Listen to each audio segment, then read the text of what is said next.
Hey everybody, it's Miranda here from the Ingvild Bolme design team, and what I'm going to be working on today is a mixed media canvas using the chalk edgers from Ingvild Bolme. I'm going to be using them in quite a few different ways. The big part will be the background on this canvas, and then the rest of it is I'm just going to show you how you can use them to color embellishments, to color your paper, to color flowers even. So I'm starting out here by distressing the edges with the Ingvild Bolme distress tool, and then I'm using branch bark to go over the edges that I have distressed, and it gives the paper a really old vintage kind of grungy type feel to it. So that's something I pretty much always do to my paper, so I wanted to go ahead and show you guys that. It's a really cool effect.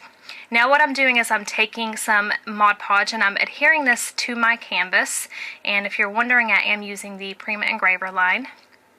And I'm going to go ahead and use Mod Podge because I'm going to put it on top of my paper too. You can use any kind of gel medium, but what I want to do is I want to seal my paper.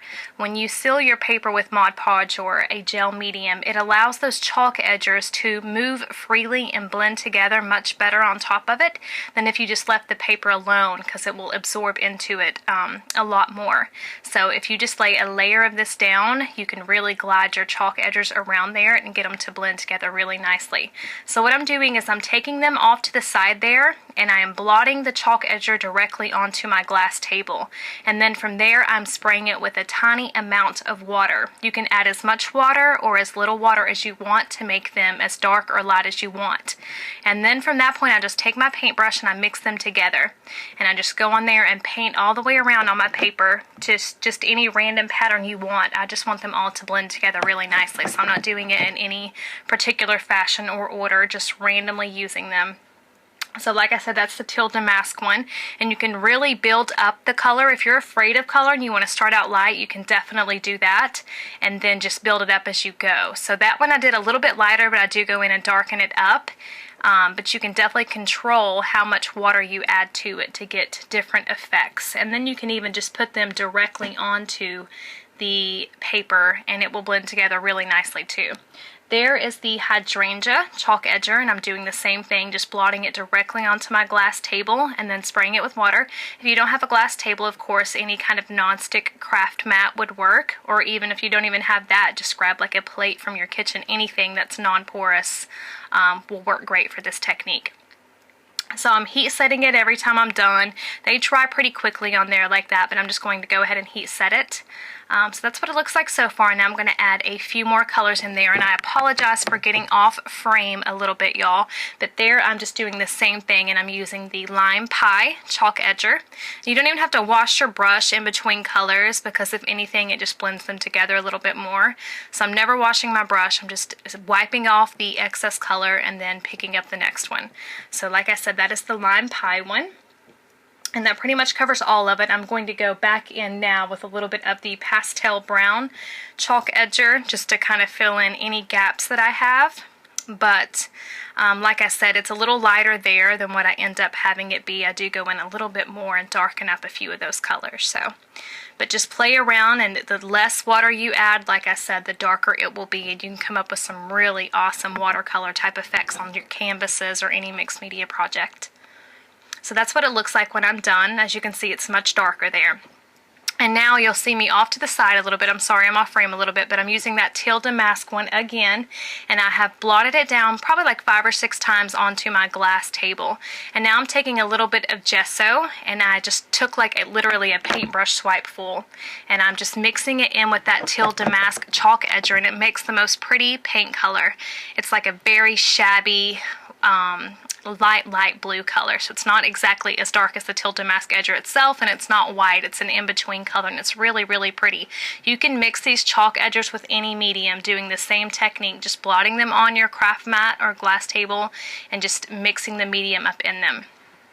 Okay, so on top of all of my colors now, I'm just adding some crackle medium from my stash, but all the masking and everything will always look really good on top of your blended backgrounds, or you can also just use the chalk edgers to do this. I wanted it to really stand out, so I used a medium so it would be thicker, but the chalk edgers would work just as well.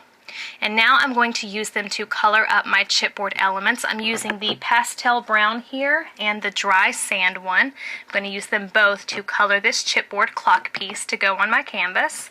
And those two colors just blend together perfectly. They go hand in hand together.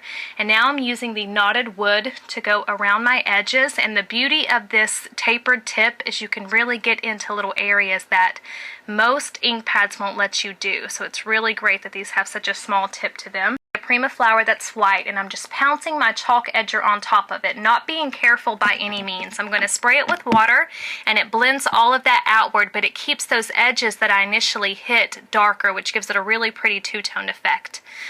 Also, you can dye laces, fabrics, ribbons, anything you want with these. So I'm taking this Shabby Chic Prima lace and I'm just blotting it a little bit with the white chalk edger. And you'll see me spraying with water again, and it really reacts, that white chalk edger really reacts to it and makes it spread out really well. So that's basically it for using the chalk edgers, you guys. You can use them for your chipboard pieces, your flowers, your backgrounds. I mean, there's so many uses for these things. They are just amazing, and the range of colors they come in is just awesome. So now all I'm going to do for the last minute or so is I'm just going to go ahead and show you me finishing up the canvas, and I'm going to use a lot of other Ingvild Bolme products there. I'm using the angel wings from the Shabby Chic Resins collection, and I just like to have those always coming out for my flowers. It's really, really pretty. So I'm putting those there. Now I have one of her little Typo bulbs, which I love this one. It says love, and it's just super, super cute. These are adorable. So I'm just gluing that down there on the bottom. There's the flower that I colored with the Hydrangea chalk edger. And then this one is just another flower, another Prima flower from my stash. So I'm just tucking those in there. And on the center of this flower, I'm going to add those clock hands that we colored with the chalk edgers coming out of there.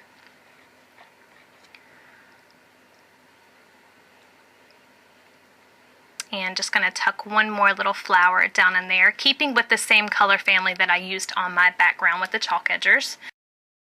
The last thing you're going to see me doing is adding some more of the Junkyard findings. These are the special screws, which I love. I knew immediately I wanted to add some jump rings to them and have some chain attached to them. And now I'm adding a little bird from the Fly Away collection, and that is pretty much it, you guys. If you have any questions, just leave me a comment down below, and all the products used will be in the description bar along with a link to the blog. Bye, y'all.